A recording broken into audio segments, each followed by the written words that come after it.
여러분 안녕하십니까? 오늘은 문화자본주의 사회에서 살아가는 방법에 대해서 말씀을 드리겠습니다. 지난주 감성소통을 말씀을 드리면서 문화자본주의 사회에서 감성소통이 중요하다 이런 말씀을 드렸는데 오늘 드릴 말씀은 이 문화자본주의 사회에서 살아가는 방법에 대해서 말씀드리겠습니다. 지난 강좌에서 지금 우리 세계가 산업자본주의 사회에서 금융자본주의를 거쳐서 문화자본주의 사회로 접어들고 있다, 접어들었다 이런 말씀을 잠깐 드린 바 있습니다. 오늘은 문화자본주의 사회의 특징이 무엇인지를 알아보고 이 체제에서 살아가는 방법에 대해서 얘기를 나눠볼까 합니다. 문화자본이라는 개념을 사용한 사람들을 소개할 필요가 있습니다. 자본하면 공장, 기계, 돈 이런 걸 생각하시는데 문화가 어떻게 자본이 되느냐 이런 말씀이죠. 오늘 드릴 문화자본주의와 관련해서 딱 들어맞는 개념이 아니라 하더라도 참고할 필요가 있기 때문에 소개하는 것입니다. 원래 전통적인 의미에서 자본은 물질적 재화로 아는 경우가 많습니다. 기계, 공장, 각종 설비, 도로와 항만, 공항과 철도, 그리고 돈과 기술 이런 것들을 자본으로 알고 있습니다. 물질적 재화가 아닌 것을 자본의 범주로 분석한 두 사람을 오늘 먼저 소개해 보겠습니다. 한 사람은 부르디유라고 하는 사회학자입니다. 이 사람이 문화자본이라는 말을 썼습니다. 그가 말하는 문화자본이라는 것은 간단하게 말하면 문화적 자질, 제도화된 문화체계, 문화적 관습을 통틀어서 말하는 것입니다.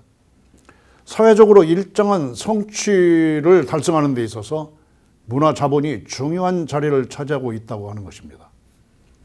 그 사람의 가정이 어떠한 문화적 환경을 가지고 있는가 이것을 물어보는 것입니다.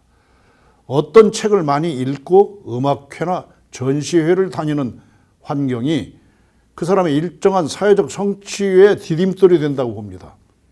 인격을 다듬는 태도, 명예를 존중하는 가풍도 문화자본이 된다고 합니다. 이제 보이지 않지만 문화적 기풍으로 틀지어진 것, 이것을 그는 아비투스라고 그렇게 규정했습니다. 이러한 것들을 문화자본이라는 개념으로 포괄하고 있는 것입니다. 또 한 사람을 소개해보죠. 로버트 퍼트남이라는 사람입니다. 이 사람은 정치학자인데 사회적 자본이라는 말을 썼습니다. 사회적 신뢰관계를 자본의 형태로 파악하고 있는 것입니다. 사회적 신뢰관계가 좋은 사회일수록 경제적 발전도 좋아진다는 이론입니다. 도로를 건널 때 녹색등이 켜지면 건너갑니다. 제가 원의 논리학을 말씀드릴 때 신호등 논리학에 대해서 말씀드렸는데 녹색등이 켜지면 자동차들은 멈추어 서 있을 것이라고 하는 믿음, 이것이 확실하게 믿는 사회가 사회적 신뢰관계가 높은 사회라고 얘기합니다. 녹색등이 켜져 있음에도 불구하고 자동차가 달리는지 안 달리는지 살펴야 하는 그런 사회, 이것은 아직 신뢰관계가 높은 사회가 아니다. 약한 사회다. 판사나 검사의 법 집행이 공정할 것이다. 이런 믿음이 있는 사회는 사회적 신뢰관계가 높습니다. 높은 수준의 사회적 자본이라고 하는 것은 경제의 효율성과 생산성을 높게 끌어올린다고 할 것입니다.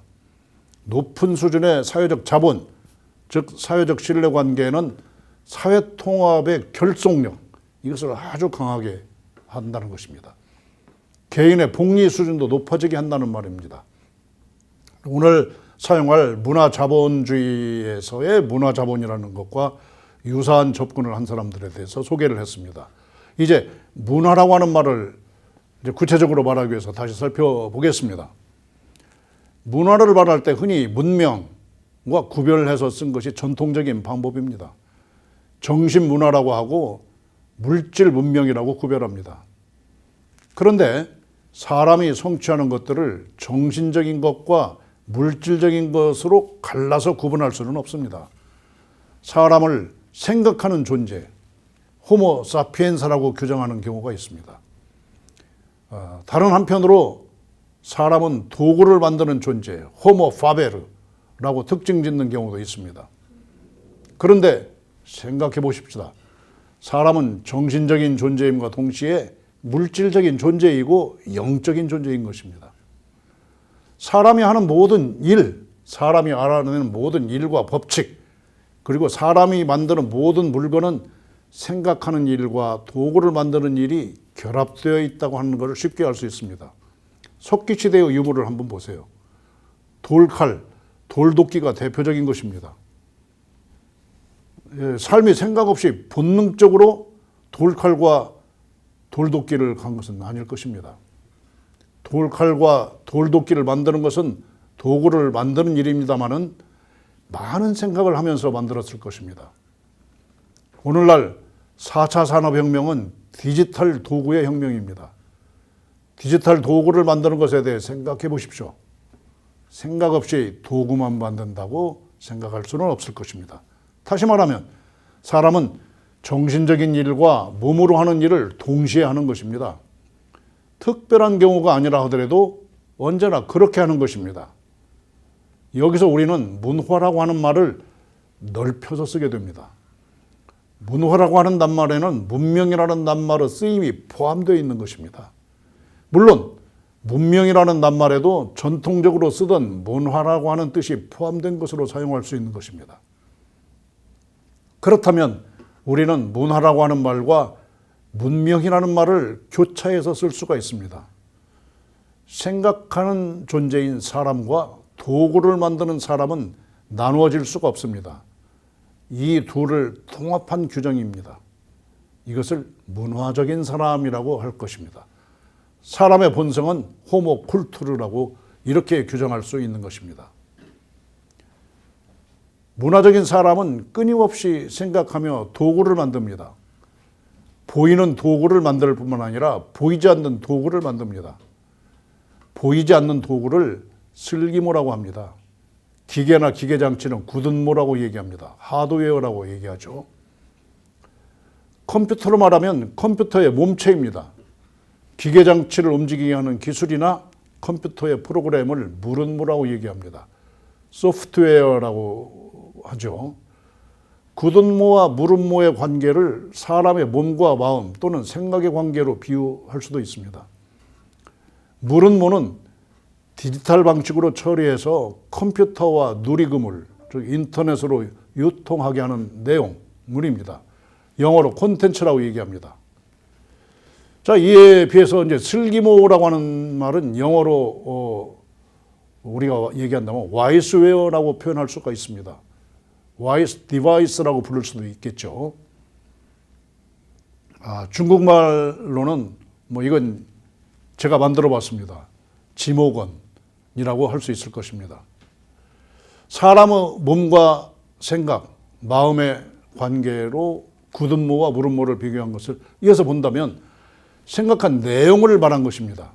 사진기를 예를 들어 보겠습니다. 사진기의 몸체는 굳은 모, 사진 찍을 수 있는 여러 장치는 무른 모입니다. 그리고 사진기로 찍은 내용물들을 슬기모라고 할 수 있을 것입니다. 그 사진기로 찍을 대상을 선택하는 것도 슬기모에 해당됩니다. 디지털 도구가 그 끝을 모르게 발전하고 있습니다. 이제 더 중요한 것은 그 디지털 도구로 무엇을 할 것인가를 찾아내야 하는 것입니다. 디지털 기술로 발전된 사진기를 가지고 무엇을 기록할 것인가를 정하는 일은 슬기모에 속합니다. 그 사진기로 만들어 놓은 영상 기록물도 슬기모입니다. 이러한 슬기모로 해야 할 일이 생겨났습니다. 사람이 달라졌기 때문입니다. 사람의 몸이 달라진 것이 아니라 생각이 달라진 것입니다. 따지고 보면 몸도 달라졌다고 할 수 있습니다. 몸으로 100세 시대가 된 것은 몸도 달라졌다 할 수 있는 내용 중에 하나가 되겠습니다. 그러나 생각이 달라진 것이 중요합니다. 그것은 모든 사람이 개인의 줏대를 실현하려는 시대가 됐다는 것입니다. 방금 사람은 문화적 존재, 호모 쿨투르라고 말씀드렸습니다. 생각하며 도구를 만드는 존재라고 하는 것입니다.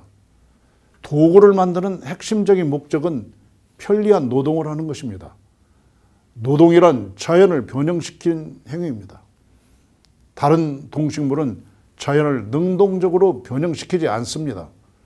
자연에 적응하는 것입니다. 그러나 사람은 자연을 변형시킵니다. 높은 수준의 생각을 해야만 가능한 일입니다.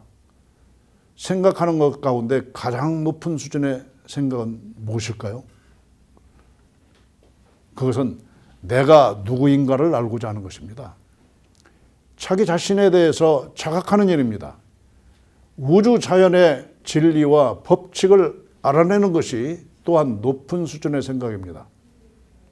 한마디로 말하면 개인의 줏대를 자각하고 실현하는 일입니다. 줏대를 실현하는 일은 사람들과의 관계에서도 자유와 평등의 조건 속에서 가능하다는 것도 알게 됐던 것입니다. 한마디로 말씀드리면 인류의 역사는 개인의 줏대 실현의 방향으로 흘러왔다는 것입니다. 물질적인 줏대 실현, 여기서부터 정신적인 줏대 실현으로 역사가 진행되어 왔다는 것을 알 수가 있습니다. 유럽 철학의 역사를 보면 쉽게 알 수 있습니다. 옛 그리스로부터 시작됐습니다. 타레스를 비롯한 자연 철학자들은 신화를 부정하고 자연으로서 자연을 이해하려는 시도를 하면서 시작된 것입니다. 그들이 다문화를 체험하면서 철학이라는 학문을 할 수 있게 되었다는 말씀을 첫 번째 강좌에서 드린 바 있습니다. 이집트와 바빌로니아를 돌아다니면서 체험한 사람들이 그들이었습니다.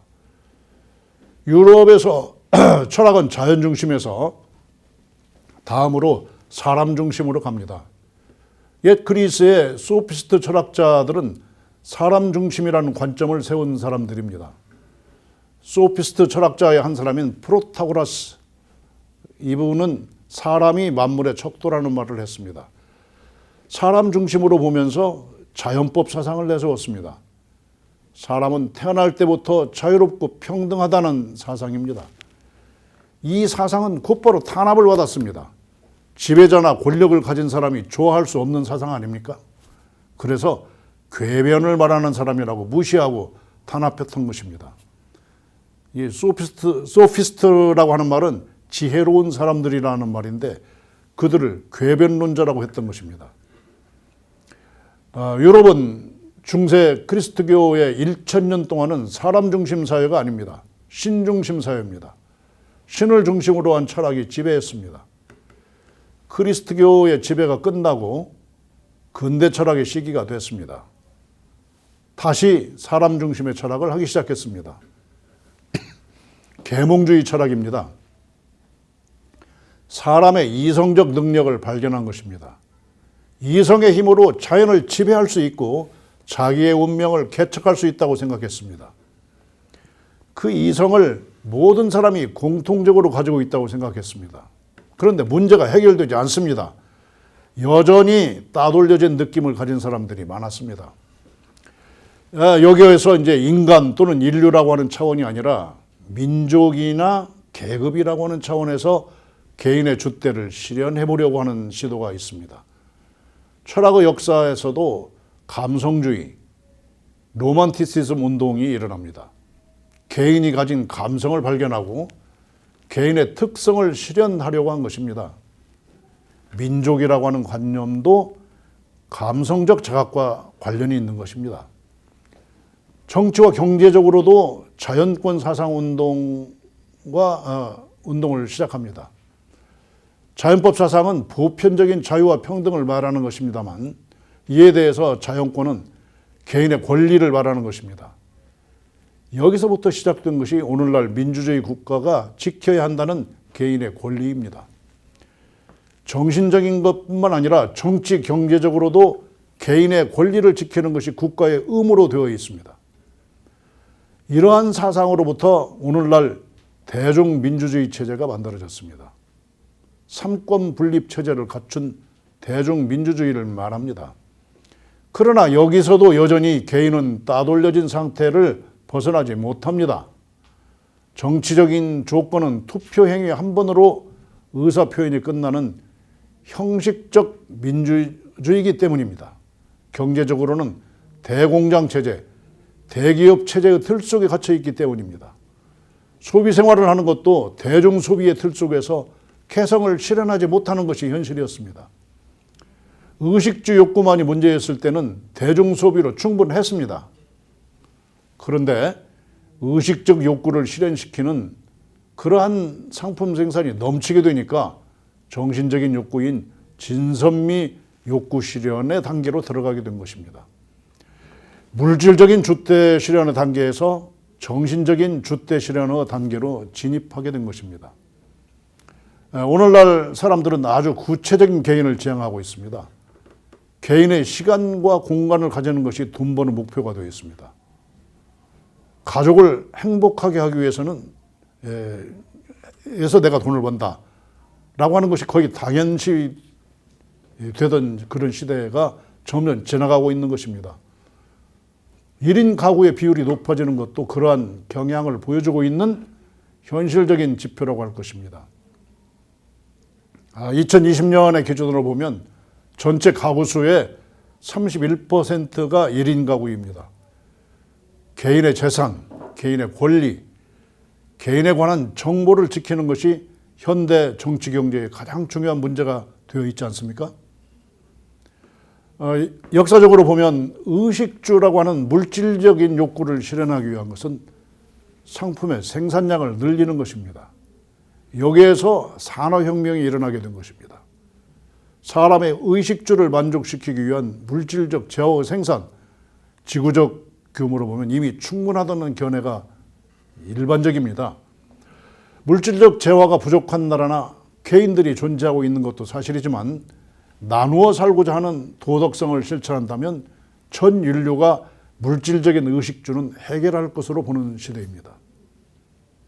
20세기까지 성취한 물질적 성취 이후에 인류는 이제 정신적인 진선미 욕구를 실현하자고 합니다. 의식주 욕구와 진선미 욕구를 동시에 실현하고자 하는 것이 문화적 욕구입니다. 문화적 욕구를 실현하고자 하는 것이 문화 산업이고 그 구체적인 내용이 슬기모 산업이라고 할 것입니다. 그리고 문화 산업, 슬기모 산업이 주도하는 사회를 문화 자본주의 사회라고 하는 것입니다. 여기에서 문화 자본주의 사회로 오는 동안에 자본주의 역사를 간단하게 또 다시 한번 살펴봅니다. 자본주의는 생산수단으로서의 자본이 기능하는 그러한 사회 경제 체제를 말합니다. 그 자본의 범위를 포함시키는 범위에 따라서 자본주의를 이해하는 틀이 달라질 것입니다. 또 생산수단을 누가 지배하는가에 따라 그 사회 체제가 달라지는 것입니다. 18세기 초기의 산업자본주의는 유럽의 산업화 과정과 함께 자리 잡았습니다.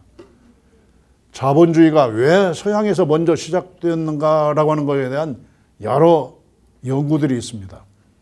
서양 사람들이 우수해서 자본주의 체제를 발전시켰다고 하는 것이 서양 사람들의 일반적인 주장입니다. 그러나 그 참된 이유는 유럽에서 인구 증가가 먼저 일어났기 때문입니다. 인구 증가가 가장 먼저 시작된 것이 영국이었습니다. 급격하게 늘어난 인구의 의식주를 해결하는 것이 급선무였습니다. 영국 사람들은 1760년에서 1820년 사이에 제조공정, 기술의 혁신, 에너지의 혁신을 일으켰습니다. 특히 옷감 제조공정에서 혁명이 시작됐습니다. 목탄 대신 석탄을 연료로 쓰고 증기기관을 개발했습니다. 방적기를 만들어서 옷감의 대량 생산을 가능하게 했습니다. 인구가 급격하게 늘어나는데 좋지 않은 기후에 영국에서는 의식주 가운데 옷감이 우선 절실했다고 할 수 있을 것입니다. 19세기 후반에는 2차 산업혁명이 일어났습니다. 화석연료를 새로운 에너지원으로 쓰게 됐고 전기를 사용하는 것이 일반화됐습니다. 그에 따라서 제조업은 그 대량 생산의 규모에 있어서 격을 달리하는 수준으로 발전했습니다. 이와 함께 1차 산업인 농업도 새로운 형태로 발전했습니다. 농기계를 발명했고 화학 비료를 사용하면서 농업 생산량이 많아졌습니다. 늘어난 인구의 식량 문제를 해결했습니다. 대량 생산을 지향하는 제조업의 수준이 높아지면서 3차 산업인 서비스 부분에 금융이 주도하는 체제가 등장하기 시작했습니다. 2차 산업인 제조업이 주도할 때는 금융은 생산 지원의 영역이었습니다. 그런데 금융이 자체 내부에서 수익 구조를 만들어내는 체제를 만들어내기 시작했습니다. 이것이 금융자본주의입니다. 금융자본주의는 노동과 상품을 토대로 수익을 만들어내는 것이 아닙니다. 돈놀이 방식으로 수익을 만들어냅니다. 노동이나 기술, 공장이나 농장을 소유한 사람이 경제적 수익을 주도하는 것이 아니라 돈을 소유한 사람이 주도하는 구조가 만들어지게 됐습니다. 이러한 금융자본주의는 기축통화인 미국의 달러화를 가지고 돈놀이 방식으로 돈을 방식이 되어버렸습니다. 이것이 2008년 미국 리먼 브러더스 파산으로 인해서 일어난 금융위기를 가져왔습니다. 이어서 99%의 따돌려진 사람들이 월가를 점령하자고 외치게 되었던 것입니다. 자본주의 체제가 문화자본주의 체제로 넘어가는 실질적인 기점이라고 할 수 있습니다. 이 문제에는 지난주에도 잠깐 말씀드린 바가 있었죠. 간단하게 말씀드리면 99% 사람이란 모든 개인을 말합니다. 모든 개인이 의식주와 진선미의 욕구를 골고루 실현하게 하자는 것입니다.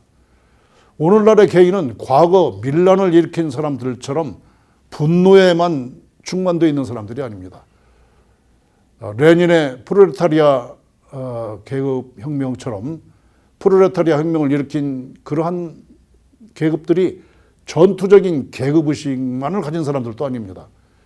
개인의 삶을 지키면서 공동체의 삶도 존중하는 진화된 개인인 것입니다. 자리타 정신을 가지고 실천할 수 있는 준비가 되어 있는 그러한 개인들입니다. 나도 살고 너도 살자는 거죠. 개인의 삶, 개인의 시간과 공간을 중요하게 생각하는 개인들이라고 해서 이기심에 가득 찬 파편화된 개인들은 아니라고 하는 말입니다. 소태산 박종빈 성존이 사효의 정신에서 말하는 것처럼 자력주의를 실천하면서도 네 가지 은혜 사상, 즉 사은 사상의 동포원을 실천하는 사람이라고 할 수 있습니다. 사람과 자연을 포괄해서 동포로 규정하는 큰 동포주의, 즉 대동포주의입니다. 그리고 영육상전, 즉 몸과 마음을 동시에 단련하는 정신으로 문화적 욕구를 실현하는 사람들이라고 할 것입니다. 이러한 개인들의 문화적 욕구를 실현 가능하게 하는 것이 이 물질적 기반이 4차 산업혁명으로 이미 만들어져 있습니다. 디지털 도구와 기술입니다. 18세기의 기계공업과 대공장이 불어나는 인구의 의식주를 해결할 수 있게 한 것과 비교할 수 있습니다. 디지털 도구와 디지털 기술을 사용해서 개인의 의식주와 진선미 욕구를 동시에 실현하는 문화 슬기물을 만들어내는 5차 산업혁명이 진행되고 있습니다. 문화 슬기모 산업입니다. 이러한 문화 산업이 주도하는 문화 자본주의 사회로 들어가고 있는 것입니다. 정신적인 진선미 욕구는 이성, 감성, 도덕성을 실현하고자 하는 욕구라고 말씀드렸습니다. 그런데 진선미 욕구는 개인 맞춤형 생산과 소비를 필요로 하는 것입니다. 전통적인 1차 산업, 2차 산업, 3차 산업과 4차 산업까지도 개인 맞춤형으로 재편되고 있습니다. 개인 맞춤형으로 생산하고 소비하려고 한다면 새로운 가치를 만들어내야 합니다. 그리고 전통적인 가치를 변형시키는 작업을 지속적으로 해야 됩니다. 상상력과 창의력을 발휘해야 될 이유가 여기 있는 것입니다. 인문학적 능력을 길러야 됩니다. 컴퓨터 등의 디지털 기술을 연마하고 디지털 사회에 대한 이해력을 풍부하게 가져야 가능합니다. 그리고 다른 나라, 다른 문화를 이해하고 체험하는 국제화 능력을 가져야 가능합니다. 학제 능력과 국제 능력을 동시에 가져라는 말이죠. 개인 맞춤형인 생산과 소비를 하려면 전통적인 학문과 기술, 직업의 경계를 무너뜨리고 그것들을 여러 가지 방식으로 융합하는 능력을 필요로 합니다. 여러 가지 직업 수행 능력을 가져야 됩니다. 이것을 직제 능력이라고 합니다. 이러한 세 가지 능력을 동시에 갖는 사람을 삼합신사라고 부릅니다. 삼합신사의 능력을 기르기 위해서는 지금까지의 학교 교육을 전면적으로 바꿔야 합니다. 그러나 교육 체제를 바꾸는 것은 하루아침에 이룰 수가 없는 일 아닙니까? 학교에서 배운 것과 산업 현장이 일치하지 않는다는 이유가 여기에 있습니다. 산업 현장에서는 인재가 모자라는데 실업률이 높다고 얘기하고 있습니다. 이러한 모순이 발생하는 이유의 하나가 바로 이것입니다. 공교육이 바꿔지기를 기다리면 개인들은 사회체제, 즉 문화적 자본주의 사회에서 뒤떨어진 사람이 될 수 있을 것입니다. 개인적으로도 여러 가지 방법으로 삼합신사의 능력을 기르는 적극적인 노력을 해야 할 시기라고 할 수가 있습니다. 여러분 모두 이 점을 참고해서 소위 삼합신사가 되기 위한 노력을 개인적으로라도 여러 가지 방법으로 시도해 보실 것을 말씀드리면서 오늘은 여기까지 말씀드립니다. 여러분 들어주셔서 감사합니다.